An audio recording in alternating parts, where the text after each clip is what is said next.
Now when it comes to contracts, contracts are outside of torts because torts are a civil wrong other than a breach of contract.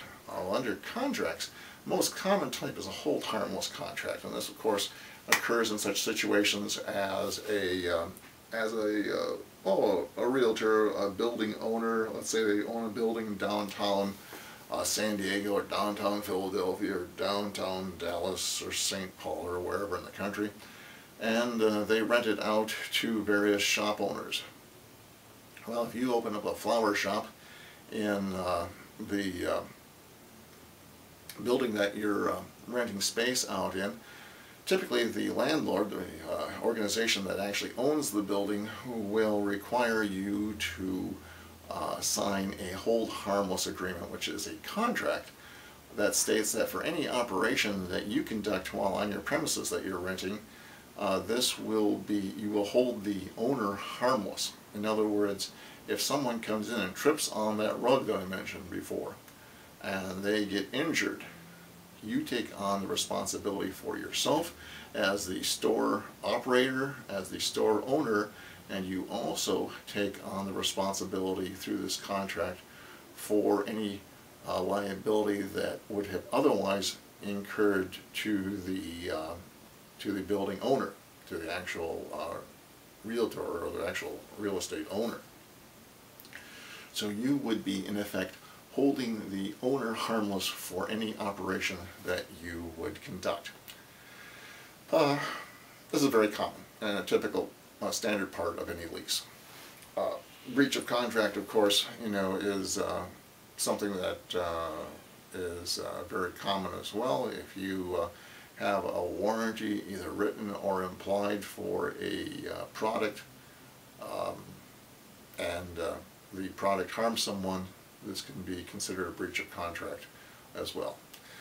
And speaking of products, liability exposures can actually fall into four different categories: premises, operations, products, and completed operations. Now, premises is, like I say, with a store owner, trip and falls, very common.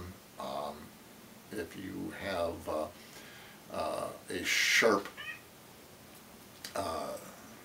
protrusion out of one of your counters and a person cuts themselves while doing business with you in the premises, you can be harmed, they can be harmed, and you can be held responsible. Premises is a very common exposure. Also, operations. What do you do as an organization or a company? If your organization is a roofer, well, your roofing operation, in other words, while you're actually conducting your business, putting up roofs on buildings, if you harm someone, if you drop a hammer off the side and hit someone on the foot, if while you're putting some shingles up on a building, a bundle falls off and dents a car down below, you would be held liable for your operations, for any kind of operation that you would be doing.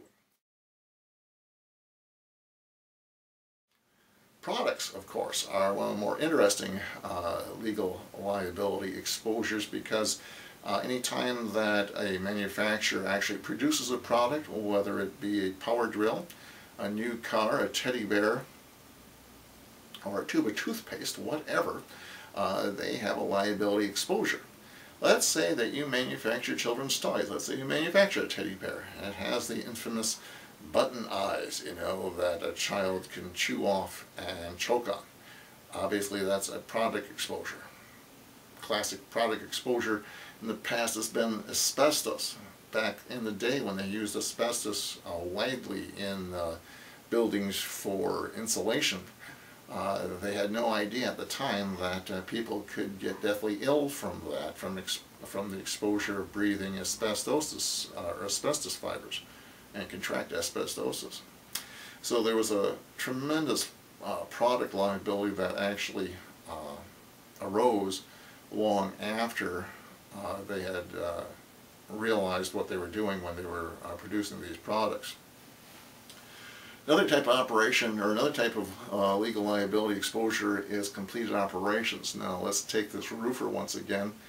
If they put up a roof and it's all completed, it's done, but afterward, because of the way they did their construction, part of it collapsed and damaged either property underneath or caused bodily injury. That would be a completed operation, something which they had actually completed, not as a product but as an operation, and they could be held responsible in that regard.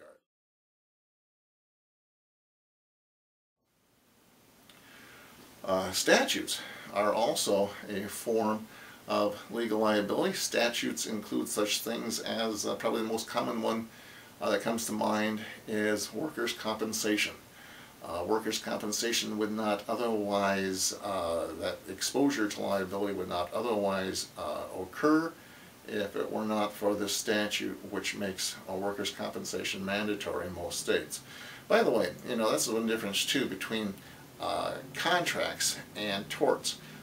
If your liability would not be present in the absence of this contract, in a contract, it is therefore contractual liability versus a tort, which occurs in the absence of the need of any contract. And similarly, a statute.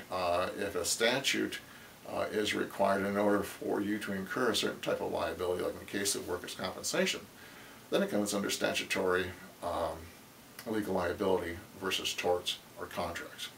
And workers' compensation obviously requires companies, employers to be responsible for any injury whatsoever without need to show fault or negligence or anything of the sort for anyone who gets injured on the job. So those are all different types of liability concerns. I'm just going to look through the chapter, beginning of the chapter here a little bit. Yeah, I think we've touched on most of the basics here for general liability. Like I say, this has been a short presentation, a short video that has not been preconceived as far as any script is concerned, and you probably can tell that. In any regard, I hope that I've given you some real life examples that will be helpful to you in understanding this material, and if you have any questions at any time of any sort, please get in touch with me or one of the other instructors for this course, and either of us will be, any of us will be happy to give you a hand and give you a prompt reply. This discussion, of course, is on Chapter 8, Commercial General Liability Insurance, Part 1. Hope to be doing this sort of thing again in the future. Please give us feedback, and thanks very much. I'm Bob de la Martre.